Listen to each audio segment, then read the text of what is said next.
Hey guys, happy Monday. Joe of the Joe Madden Sports Podcast here. Joined this morning by Kevin Rogers, host and handicapper for the Vegas Insider. Kevin, welcome to the show. Joe, good to talk to you. Thanks for having me on.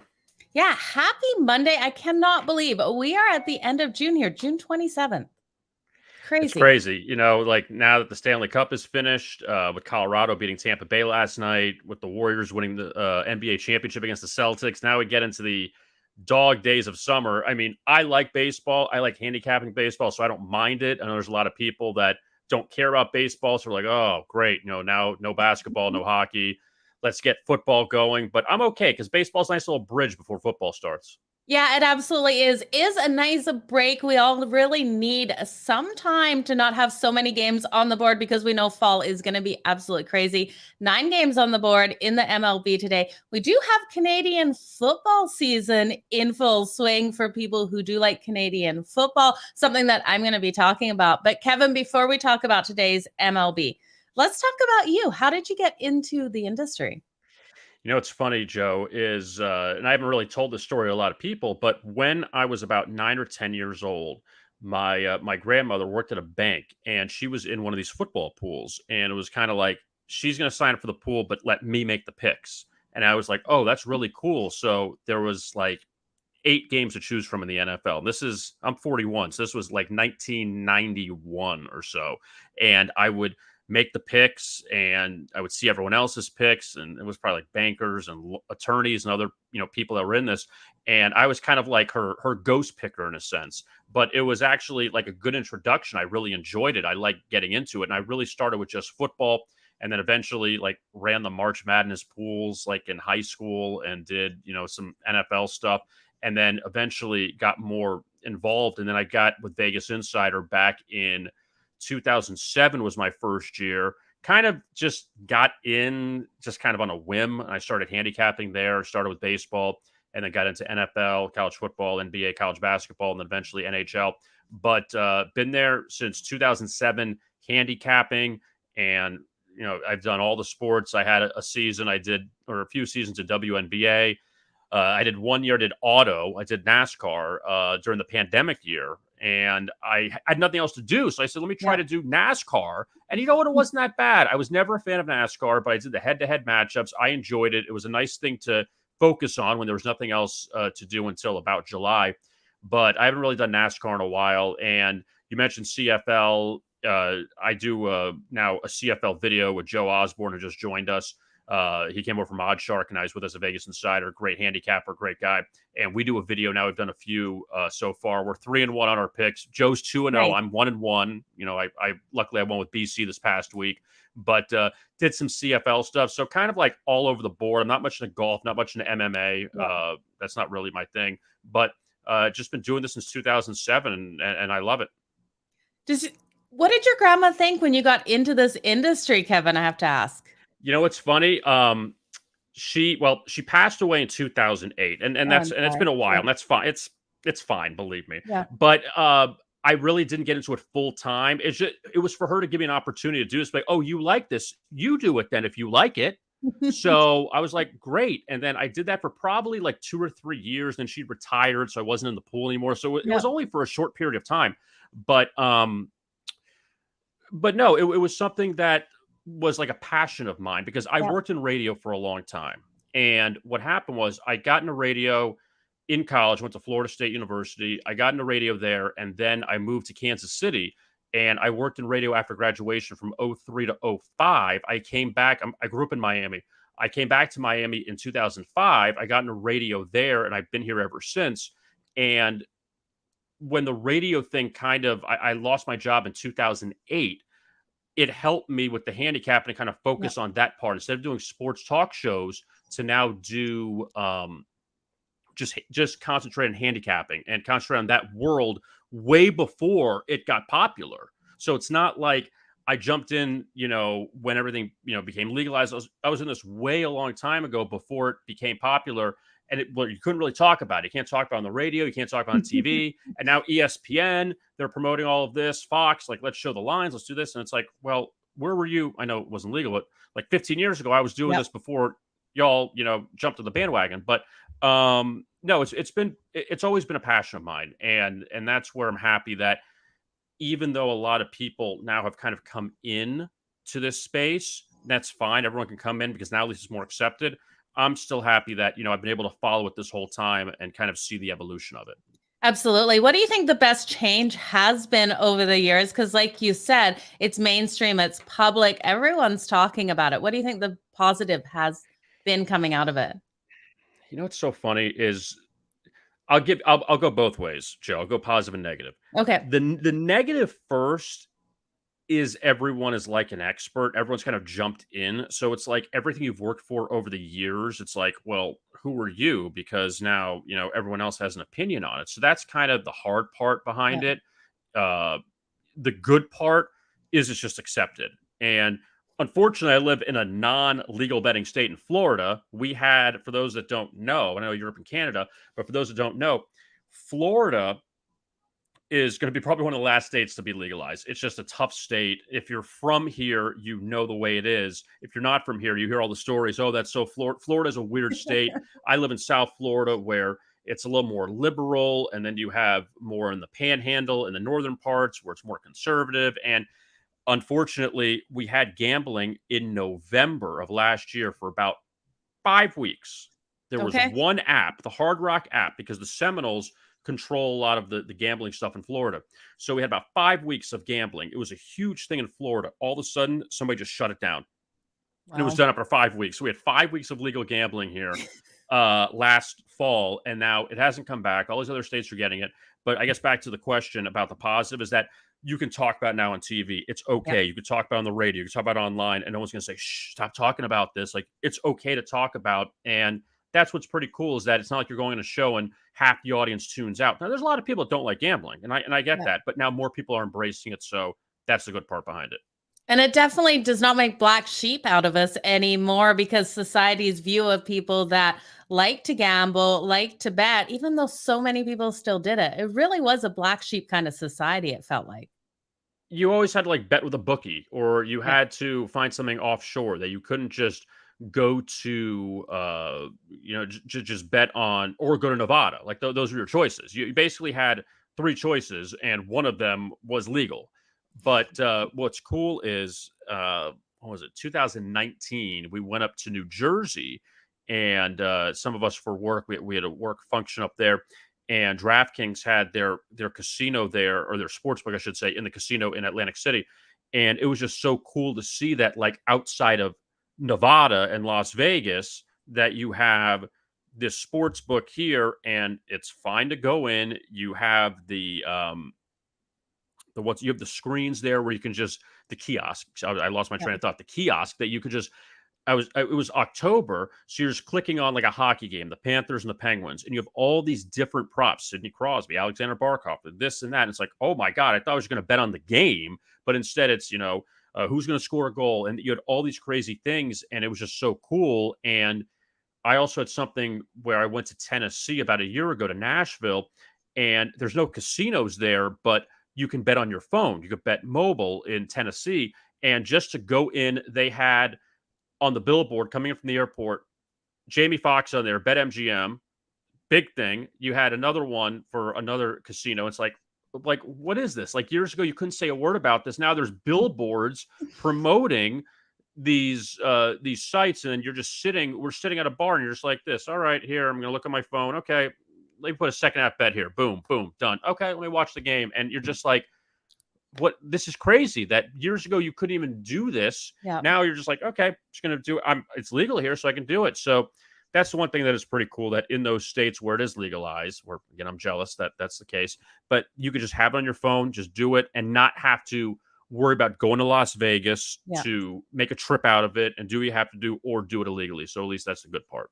Definitely some positive changes. Now, Kevin, before we move on to the games that you're liking on the MLB slate, tell me more about what you're doing with Vegas Insider. I know you're a host, handicapper. Tell me about the shows that you have and what kind of packages that you offer so people can get your pick. Well, I just kicked my table. I'm sorry about that. That is Okay. totally fine. I All kick my right. table sometimes too. All right. No, so what we have is we've really boosted the media over the last like year and a half. I mean, I guess the good thing with the pandemic is everybody had to kind of reset things. So back in 2020, we started a lot of best bet videos, and we really got a lot of traction with that. A lot of with the NFL, like that was really big with the primetime games Thursday, Sunday, Monday. And then we got NBA playoff best bets. We're right now doing baseball best bets. You can find all that on our YouTube channel at Vegas Insider TV. But we also started doing shows, and we had, I've just lost track of time, a year and a half, going over it was. Yep. We started a midday show, the Daily Insider, which I hosted, which was at noon Eastern, about a 45-minute show, Monday through Friday, that we just detail kind of like what you're doing. We're just detailing the day, in gambling and looking ahead. And we brought, we had guests on. We had, handicappers, people from the industry, other people that follow teams, and that's on a bit of a hiatus now. We're redoing some things for the fall, but we're going to have a few more shows, during the day and at night on our YouTube channel. So we're looking forward to that. And as far as the handicapping goes, we have, again, there's only baseball now, so not a lot of choices. But we have daily packages, weekly, monthly at Vegas Insider, and I don't think right now you can do anything with football. I mean, you could buy a package for the season, but I don't know what the deal is for that, just because we're at the end of June. But right now it's just only baseball. But at least when the football season comes, NFL, college, there'll be a lot more to choose from that standpoint. Absolutely. So if people are looking to find your premium picks, Kevin, just head on over to VegasInsider.com. Yes, yes. Go to Okay. Vegas Insider, and yeah, you nailed it. So yeah, just go to Vegas Insider, and you could find them there. We have not only obviously sides and totals, but we started with props as well, offering. We did it for the NBA a lot during the NBA Finals. A lot of props, since obviously the markets are bigger now. I mean, you talk about earlier, Joe, with the everything was so narrow that all Yeah. you had was sides and totals, pretty much in money lines. Now you have all the props. Now you have in baseball a million things to choose from: RBIs, who's going to hit a home run, total outs for a pitcher, strikeouts, total walks. I mean, you have all these things, and the same thing with the NBA with the playoffs, with the points and rebounds, assists, who's going to make a three. So we also sell those prop picks as well. So at least kind of like open things up and not just a side or a total for a game. Absolutely. Fantastic packages you have over there, Kevin, for sure. Let's talk today's MLB games. We've got 9 on the board. Is there anything that you're looking at for a free pick for the viewers? I'll give you two, Joe. I'll give you two favorites I like. I know some of the dogs did well this past weekend in Major League Baseball, but I'll give you two. I like the Cardinals tonight against the Marlins at Busch Stadium, and Cardinals are coming off a really rough weekend. That they lost 2 of 3 to the Cubs. They had that 5-0 lead yesterday against Chicago. Lost in extra innings, but they get Adam Wainwright on the mound tonight. Cardinals are 5-2 in Wainwright's 7 home starts. Pablo Lopez has pitched really well for the Marlins this season. He was great at the beginning, kind of tailed off a bit. Won his last start against Colorado. Did beat St. Louis back in April at home, but they're coming off a win also over the Mets yesterday, a walk-off win. I think the Cardinals, they get back on track at the short price, so I do like them at home. Also give another favorite, even though I'm more of a dog guy, but I do like Seattle tonight against Baltimore. Tyler Wells has been really good for the Orioles recently.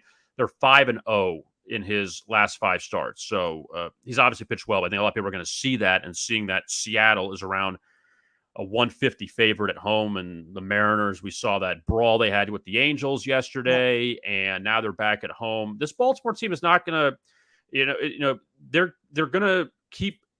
I don't say if they're going to keep surprising people, but they're off a series win over the White Sox on the road. They took 3 of 4.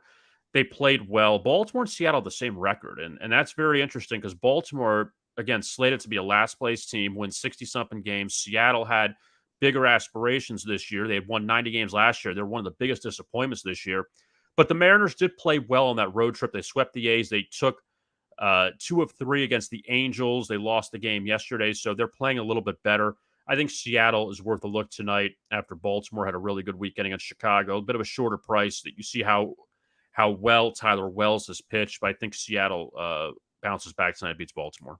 Yeah, should be a great game there. That one kicks off later. That's the last game of the night at 10:10 Eastern, you guys. So plenty of time to put in that bet. And the other game that you're liking, the Miami Marlins and the St. Louis Cardinals, that's at 7:45 Eastern. Should be a great game. We've seen the total in that one drop from 8 to 7.5. Any thoughts on that total there between St. Louis and Miami?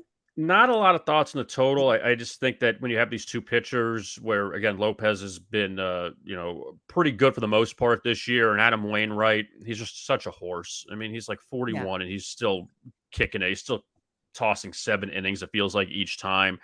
And St. Louis's offense, that's where at times they're so inconsistent. They're a good team, but they're so inconsistent. I think with the Marlins too, with they had a lot of struggles at the plate against the Mets this weekend. You had no Scherzer out there; he never even pitched. Obviously, DeGrom is still out, and they got that 3-2 win yesterday. But still, the Marlins' offense is struggling. I think that could stay under. I do prefer the Cardinals more than the Yep. total, but I would say just for you and I talking, I mean, maybe this could be somewhere in that 3-2, 3-1 type of game.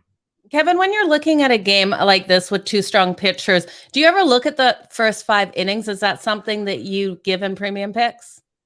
We don't really do first 5 innings, but Okay. I know that the first 5 innings, it's always so interesting because you say, all right, I want to just trust the starting pitchers. I don't want to rely on bullpens. We saw what happened with the Astros this weekend against the Yankees. We saw what happened to the Braves last night against the Dodgers, that you just want Yeah. to be able to get through that first five and just shut it down and not have to worry about the bullpens blowing it for you. But also on the flip side, you feel like with the Dodgers, you say, oh, well, or the Yankees, that, all right, well, I still have a shot to win this game if we go the full way. I always kind of like the full game.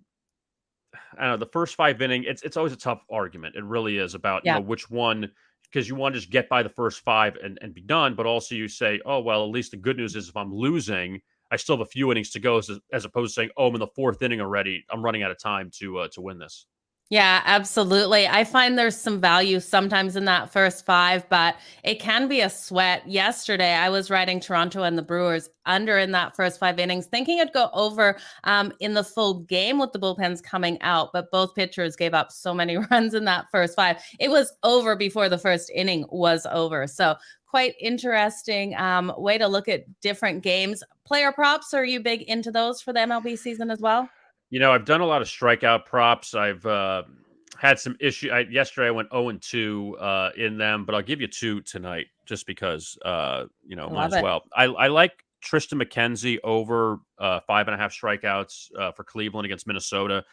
He hasn't started at home a lot this year. He only has 3 home starts, but in 2 of them, he had 6 strikeouts, and he's faced Minnesota twice this year.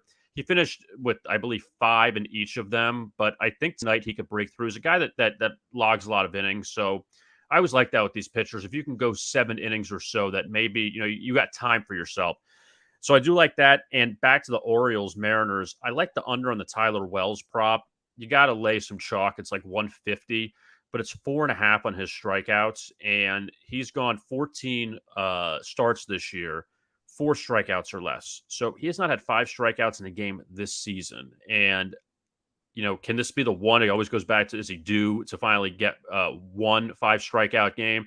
And his K props have been around 3.5. Now it's up to 4.5 tonight.